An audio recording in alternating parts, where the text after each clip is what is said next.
नमस्कार, मैं हूं शफ़ान अंसारी। कोरोना महामारी ने देश में हाहाकार मचा रखा है। मरीजों और मृतकों को आंकड़े डरा रहे हैं। इस महामारी को मात देने के लिए सरकार ने अपने कदम तेजी से आगे बढ़ाते हुए 18 साल से ऊपर के सभी लोगों को वैक्सीन देने का अभियान चला रखा है।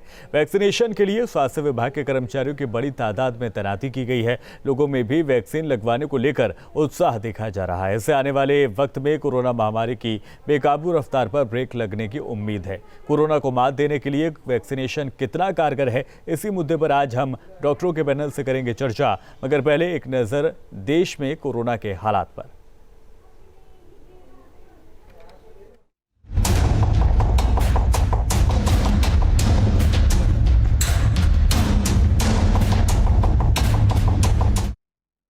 बात करेंगे, लेकिन इसी बीच गोरखपुर लिए चलते हैं। सीएम योगी आदित्यनाथ पहुंचे हैं अस्पताल का निरीक्षण करने के लिए, अस्पताल का जायजा लेने के लिए। आज दूसरा दिन है गोरखपुर में सीएम योगी आदित्यनाथ का।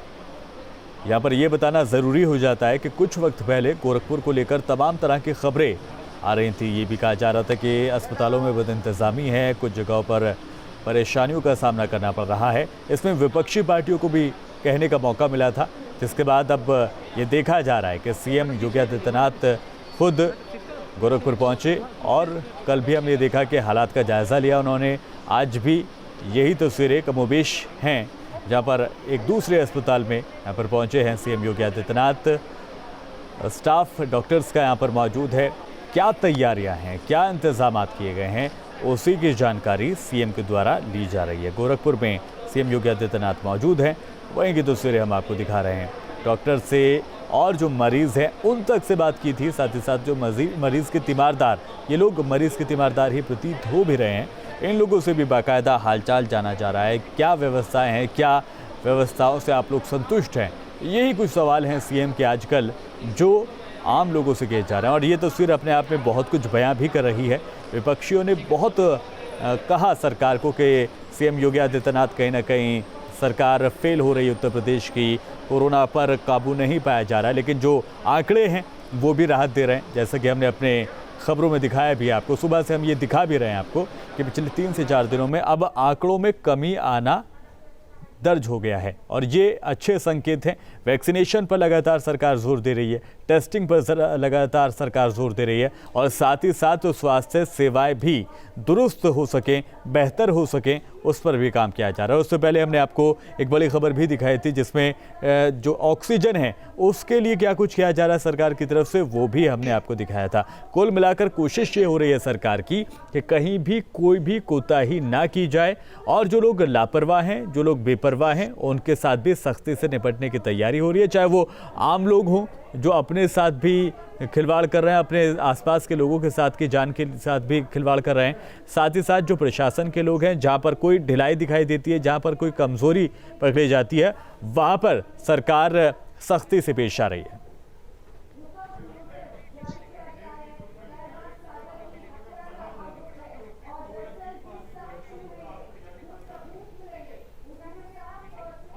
तो देश भर में कोरोना संकट से जुड़ी एक अच्छी खबर भी है। कोरोना के कहर से 5 दिन बाद मामूली राहत मिली है। देश में 5 दिन के बाद एक दिन में कोरोना के 4 लाख से कम नए मामले सामने आए हैं। बीते 24 घंटे के दौरान देश में कोरोना के 3,66,317 नए मामले सामने आए हैं, जो बीते 5 दिनों में पहली बार इतने कम हैं। वहीं मौत का ग्राफ भी 4,000 से नीचे गिरा है। 24 घंटे के दौरान देश में 3,747 लोगों ने कोरोना की वजह से अपनी जान गंवाई है। इससे पहले लगातार 2 दिन से संक्रमण के कारण मौतों का आंकड़ा 4,000 के पार जा रहा था। राहत की बात यह है कि नए मरीजों और कोरोना संक्रमण से मुक्त होने वाले मरीजों के बीच का फासला भी घटा है। बीते कुछ दिनों के दौरान ये फासला 1 लाख से ज्यादा रहा करता था, लेकिन अब 10,000 से भी कम का रह गया है। एक दिन में 3,53,560 मरीज कोरोना से मुक्त हुए हैं। देश में इस समय कोरोना के एक्टिव केसों की संख्या 37,41,368 हो गई है। दिल्ली, केरल और उत्तर प्रदेश समेत कई राज्यों में कोरोना के डेली मामलों में कमी देखने को मिल रही है, लेकिन कर्नाटक में भी हालात अभी बेकाबू ही दिखाई दे रहे हैं।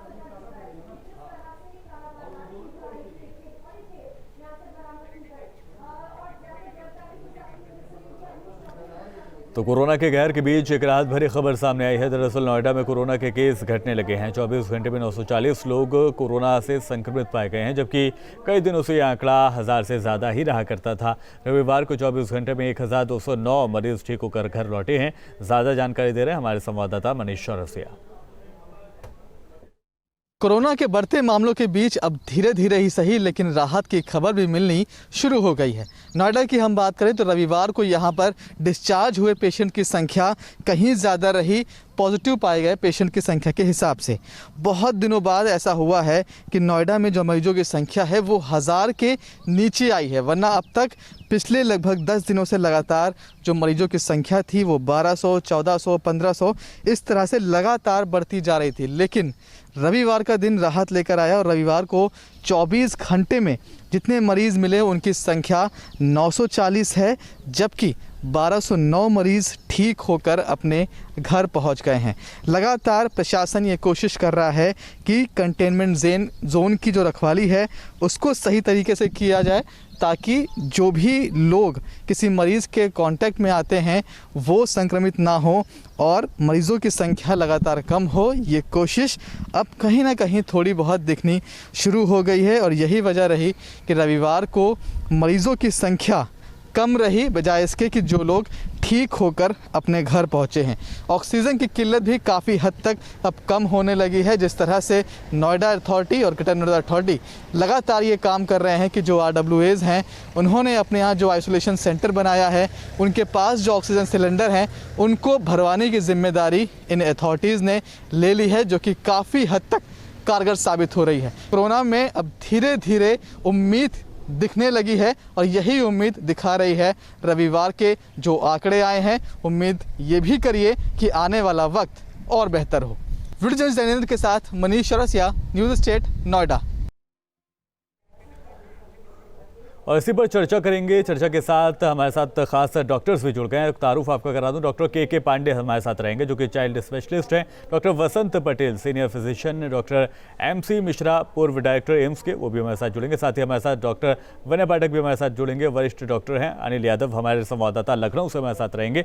सुरेंद्र डसीला भी हमारे साथ रहेंगे देहरादून से। सबसे पहले अपने संवाददाताओं से अपडेट ले लेते हैं। दोपहर के सुबह के 11 बज चुके हैं। पहले अनिल यादव आपके पास चलते हैं। क्या कुछ हालात हैं? 18+ का जो वैक्सीनेशन का दायरा था वो बढ़ रहा था, उस पर क्या अपडेट दे पाएंगे?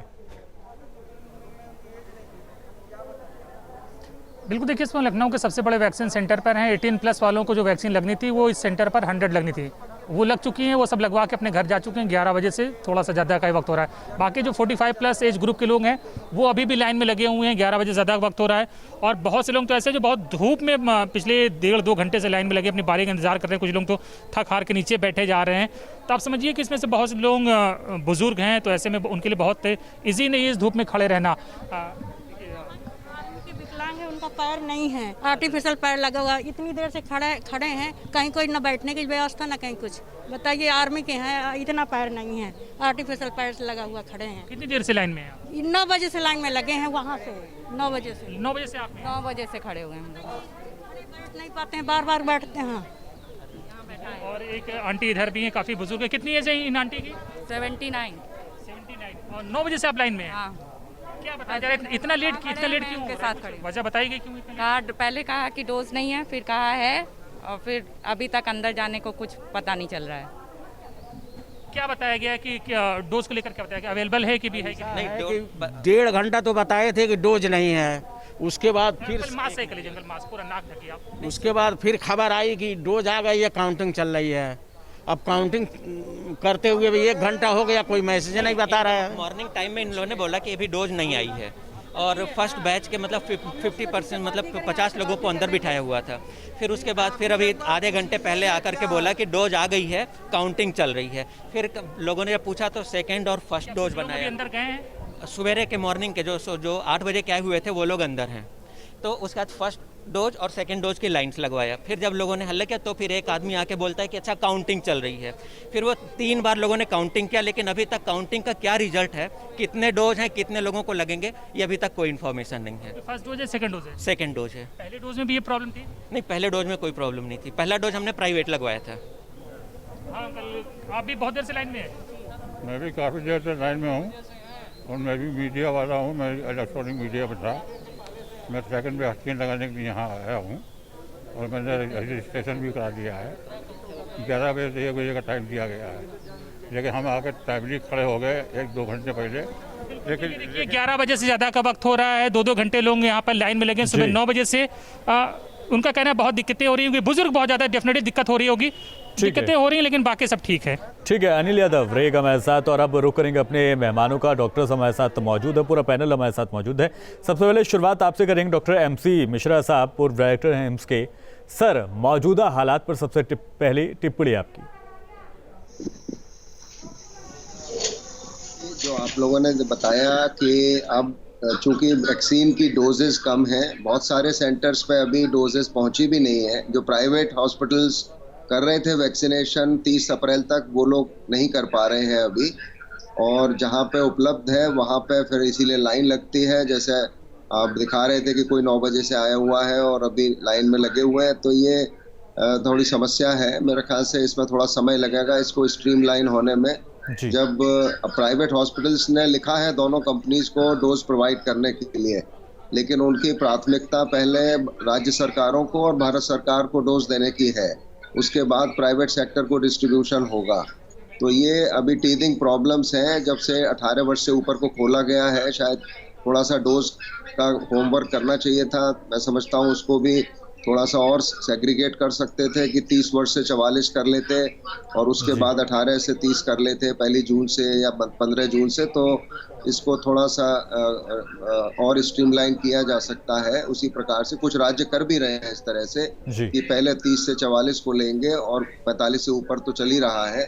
लेकिन डोजेस की कमी है, ये तो हम सबको पता है, क्योंकि अभी पर्याप्त करीब 6-7 करोड़ डोज पूरे भारत में के लिए उपलब्ध होंगी मई महीने के लिए, और उसमें से कितनी हर सेंटर को, हर राज्य को डिस्ट्रीब्यूट की जाएगी, वो उस तरह से प्राथमिकता के आधार पर करेंगे। कैसे किसने ऑर्डर दिया है, किस किस राज्य ने कितना ऑर्डर दिया है, कैसे दिया है, तब उस प्रकार से ही इसका ठीक है सर। आ रहे हैं आपके पास डॉक्टर वसंत पटेल साहब के पास चलते हैं, सीनियर फिजिशियन है हमारे साथ। सर, आपसे समझना चाहेंगे, वैक्सीनेशन लगातार हो रहा है, ऐसे में ये जानकारी हम सभी लोगों के लिए ज़रूरी है कि वैक्सीन लगने से पहले और उसके बाद की क्या कुछ हमारी जिम्मेदारियां हैं, क्या कुछ हमें एहतियात बरतनी है? जरूर से जो वैक्सीन किसी को भी लगती है, पहला डोज लगता है, उसके बाद में कोवैक्सीन है जो जिसको लग रही है, तो उसको 28 दिन बाद दूसरा डोज लगेगा। कोविशील्ड के लिए नए डेटा जो आए उसमें 6 वीक से 8 वीक तक सेकंड डोज लगता है। जो वैक्सीन के दोनों डोज खत्म हो जाते हैं उसके 45 दिन तक उसको कोई भी इंसान को एंटीबॉडी बनना शुरू हो जाती है। जब तक जो SOP है कोविड की कि भाई social distance, mask and sanitisation, अभी जो वायरस म्यूटेट आया उसमें खास तौर से डबल मास्क पहनना खूब जरूरी है बाहर निकलते हैं तो। और जब तक गवर्नमेंट का जो SOP चालू है, जब तक सबको उसका पालन करना है। वैक्सीन लेने के बावजूद भी SOP के संयम में तो ज्यादातर लोगों को रहना ही है, सबको रहना है। साथ में ऐसा नहीं छोड़ देने का है कि ज्यादातर बहुत युवा लोग होते हैं तो मुझे वैक्सीन ले लिया है अब हमको कुछ नहीं होगा और ऐसे बिना मास्क से घूमने लगते हैं, वही लोग ज्यादा संक्रमित होते रहते हैं। तो सभी युवा वर्ग को मेरी तरफ से एक विनती है कि भाई वैक्सीन के 2 डोज लगने के बाद भी आपको मास्क पहनना है, कोविड एप्रोप्रिएट बिहेवियर जो बोलते हैं हम उसको स्ट्रिक्टली फॉलो करना बहुत जरूरी है, तो वही आप ये कोरोना से बच पाओगे। उसमें भी जो वैक्सीन की एफिकेसी है 70 to 90%। बिल्कुल सही बात है डॉक्टर, इस बात की तो सरकार भी लगातार ये कह रही है कि अगर आपने वैक्सीन लगवा ली है तो आप लापरवाह बिल्कुल भी ना हो। आगे बढ़ें, डॉक्टर KK पांडे साहब हैं हमारे साथ, चाइल्ड स्पेशलिस्ट हैं। सर, आपसे समझना चाहेंगे, मौजूदा जो माहौल है कोरोना को लेकर, बच्चों के लिए कितनी एहतियात बरतना जरूरी है, कैसा उनके लिए माहौल है? देखिए, बच्चों के ऊपर रिस्क बहुत ज्यादा है। पहले तो उनको वैक्सीन नहीं लग पा रही है, दूसरे जो बाहर से लोग आते हैं, जो मैं बार बार कहता हूं कि बच्चों को पहले तो बाहर खेलने के लिए नहीं भेजें। और लोग गलती क्या कर रहे हैं कि जैसे बच्चे इतने दिन से घर में हैं, किसी की बर्थडे होती है, किसी बच्चे की छोटी सी पार्टी होती है, उसमें भेजने लगे। वो कहते हैं जी हमारे जान पहचान के 6-8 बच्चे, डॉक्टर साहब ज्यादा बच्चे नहीं है। तो मैं पेरेंट्स को कहना चाहूंगा कि किसी भी ऐसी पार्टी में, मिनी पार्टी में प्लीज न भेजें। आपके लिए बचने का सिर्फ एकमात्र तरीका है कि अगर आपके घर में 4 मेंबर हैं तो 5वां सदस्य दुनिया का कोई भी हो, 5वां मेंबर इंसान कोई भी है, आपके लिए कोविड पॉजिटिव होना चाहिए। ये मैं बार बार कहता हूं। दूसरी चीज, बच्चों के लिए जो सबसे ज्यादा बचाने का तरीका है, बच्चों को घर के मेंबर से सबसे ज्यादा खतरा है। इसलिए मैं बार बार कहता हूं कि एक मेंबर तो हर घर का कहीं ना कहीं जा ही रहा है, सामान लेने जा रहा है या काम से जा रहा है, व्यवसाय के लिए जा रहा है और घर लौट के आता है। ये जो वायरस इस बार आया है, ये 3 से 4 दिन के अंदर पूरे परिवार को इन्फेक्ट कर देता है। जांच आप कराते हैं 5 से 7 दिन बाद, तब तक आप इग्नोर करते, सोचते हमें तो थोड़ा सा कमजोरी हो रही है, थोड़ी थकावट हो रही है, हल्का सा बुखार है, हल्का सा कोल्ड है, कोई बात नहीं है। नहीं, मैं राय दूंगा जो भी घर में एडल्ट हैं कि जैसे ही आपको थोड़े से माइल्ड सिम्टम आते हैं, चाहे आपको नहीं समझ में आ रहा है, टट्टी हो रही है, उल्टी हो रही है, पेट दर्द हो रहा है, आंखों में लाली हो रही है, कमजोरी हो रही है, बदन दर्द हो रहा है, कुछ भी हो रहा है, तुरंत अपने आप को आइसोलेट करें ताकि आप अपने घर को बचा सकें। ठीक है डॉक्टर के साहब, आप रहिए हमारे साथ। इस बीच हमारे संवाददाता अनिल यादव कुछ इशारा दे रहे हैं। अनिल यादव, क्या अपडेट? देखिए, यहाँ 9 बजे से लोग लाइन में लगे हुए हैं और ये गेट जो है पिछले 1 घंटे से बंद है। कुछ लोग अंदर गए, लेकिन जो बहुत देर से लगे, जिनका सब्र का पैमाना छलक गया है, वो गेट यहाँ पर पीट रहे हैं और पूछ रहे हैं कि उनको अंदर क्यों नहीं लिया जा रहा है और गार्ड से उलझ रहे हैं। देखिए, अंदर पुलिस जो है वो गेट के पास आगे, सिक्योरिटी देखिए आप अंदर जो है, डॉक्टर्स, गार्ड, सिक्योरिटी सब यहाँ अंदर गेट की तरफ आ रहे हैं और लोग इस गेट को पीट रहे हैं। ये गेट लॉक हो चुका है और अभी इन्हीं लोगों से पूछते हैं क्या प्रॉब्लम हो गई। गेट भाई साहब, गेट क्यों पीट रहे हैं? भाई साहब, गेट क्यों पीट रहे हैं? अरे हम लोग यहाँ पर 9 बजे से बैठे हुए हैं। क्या कह रहे हैं? 9 बजे से खड़े हैं, सेकेंड डोज लगना है दोनों। हम तो आपको एक बात बताते हैं, मैं ये कह रहा हूँ, ये सुबह से हम लोग को बेवकूफ़ बना रहे हैं कि 9 बजे से गिनती चालू है। ठीक है, आपने गिनती की, कितनी गिनती की? अरे 100 वैक्सीन, 400 वैक्सीन, 500 वैक्सीन, जो भी वैक्सीन की क्वांटिटी है, यहाँ 1000 आदमी लाइन में खड़ा है। आप उतने लोग को ही अंदर ले जाइए ना जितने लोग की जरूरत है, बाकी सब घर जाए। बिल्कुल, देखिए आप लोगों ने यहाँ बवाल काटा है तो कुछ लोगों को अंदर लिया जा रहा है, लेकिन अभी भी बहुत बड़ी संख्या में लोग बाहर खड़े हुए हैं। लोगों ने यहाँ पर हंगामा किया है तो कुछ लोगों को अंदर लिया गया है। अब देखिए कुछ लोग जा पा रहे हैं और लेकिन अंदर जो है पुलिस को बुलाया गया है, सिक्योरिटी बुलाई गई है। ठीक है अनिल यादव, आप रहिएगा, ज़्यादा अपडेट के लिए लौटेंगे आपके पास। तो थोड़ी सी बदइंतजामी यहाँ पर देखने को मिली है, जहाँ पर जो वैक्सीनेशन के लिए लोग पहुंचे उनका भी गुस्सा देखने को यहाँ पर मिला है। सुरेंद्र रसीला के पास चलते हैं, देहरादून से अपडेट हमें देंगे। 18+ की शुरुआत हो रही है वैक्सीनेशन की, पूरी तैयारियां हो चुकी हैं। सुरेंद्र रसीला, शुरुआत हो चुकी है वैक्सीनेशन की?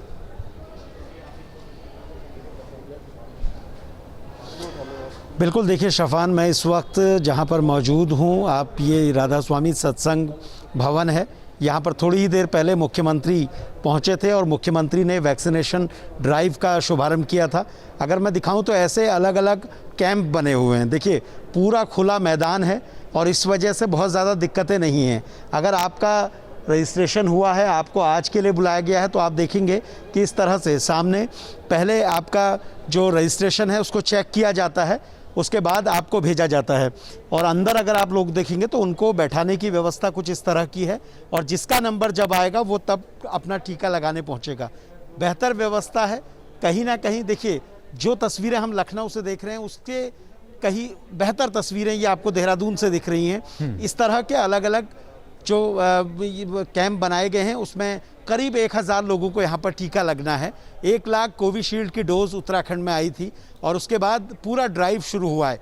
अगर यहाँ भी देखेंगे आप तो पीछे की ओर को भी कई कैंप बनाए गए हैं जिसमें इस तरह से टीकाकरण चल रहा है। मुख्यमंत्री अभी पहुँचे थे, उन्होंने टीकाकरण का शुभारंभ किया और उन्होंने कहा ये ज़रूरी है, इसलिए ज़रूरी है क्योंकि 18 से 44 साल के लोगों को टीका लगना बेहद ज़रूरी था। हालांकि 1 मई से इसकी शुरुआत होनी थी, लेकिन वैक्सीन की उपलब्धता नहीं थी, तो इस वजह से इस कार्यक्रम को देर में शुरू करना पड़ा।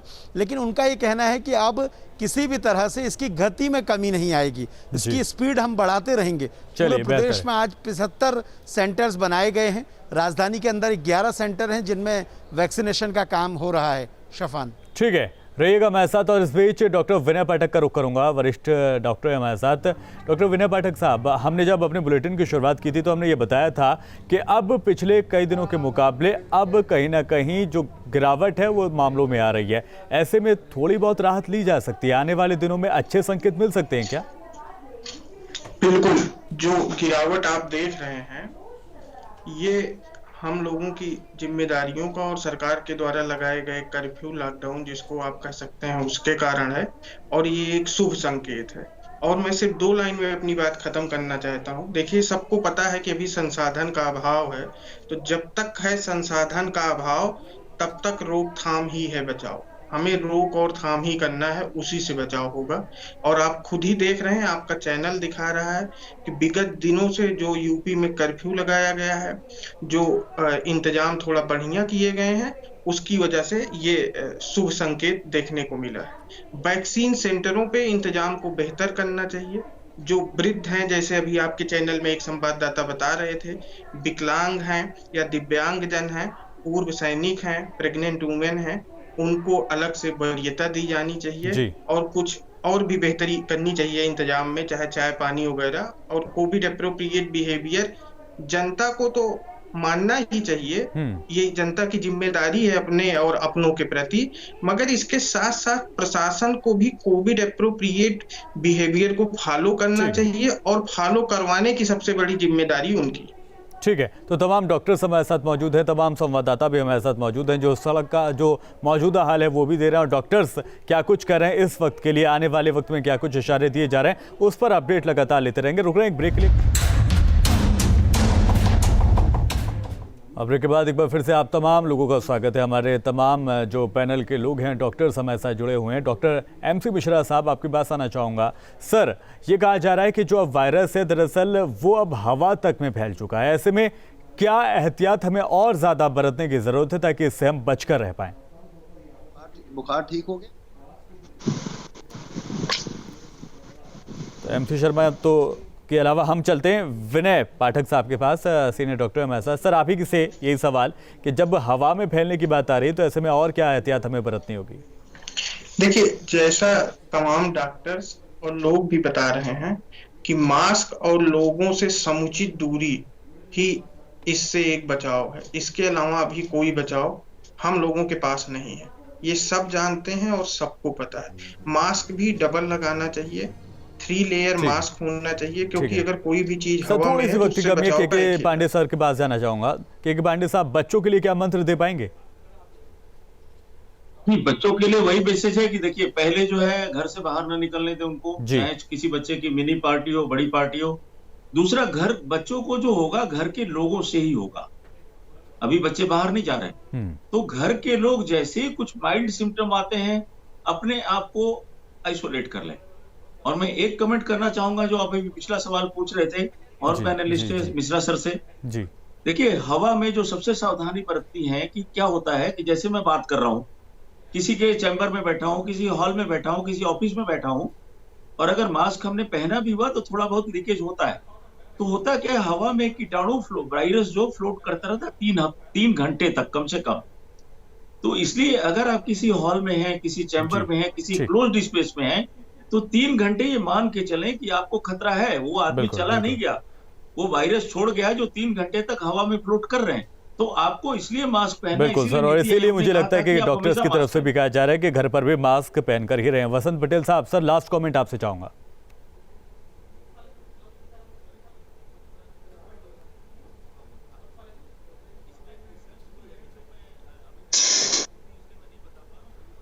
वसंत पटेल साहब सुन पा रहे हैं? हेलो जी सर लास्ट कमेंट आपसे चाहूंगा। हाँ जी, जो वायरस जब एयरबॉर्न हो गया है तो तब सभी लोगों को घर में मास्क पहनना जरूरी है। साथ में वेंटिलेशन, आप घर में एसी चला रहे हो तो आपके बारी दरवाजे सब खुले रहने चाहिए, वेंटिलेशन फुल होना चाहिए जी। तो ही आप बच सकते हो। घर में किसी को भी आइसोलेशन में रखा है तो घर में भी सभी मेंबर्स को मास्क पहनना बहुत जरूरी है। तो ही आप ये एयरबोर्न जो बन गया है जब वायरस, तब उससे आप बच सकते हो। ये बहुत जरूरी है। तो अभी आपको एक वैक्सीनेशन बचाएगा, दूसरा बचाएगा हमारी एहतियात, हमारी जिंदगी को बचाएगा। ठीक है सर, बहुत शुक्रिया। हमारे साथ जुड़े डॉक्टर के पांडे साहब जुड़े थे, डॉक्टर वसंत पटेल साहब हमारे साथ जुड़े, MC मिश्रा साहब हमारे साथ जुड़े थे, और तमाम हमारे संवाददाताओं का भी बहुत बहुत शुक्रिया। फिलहाल इस बुलेटिन में इतना ही।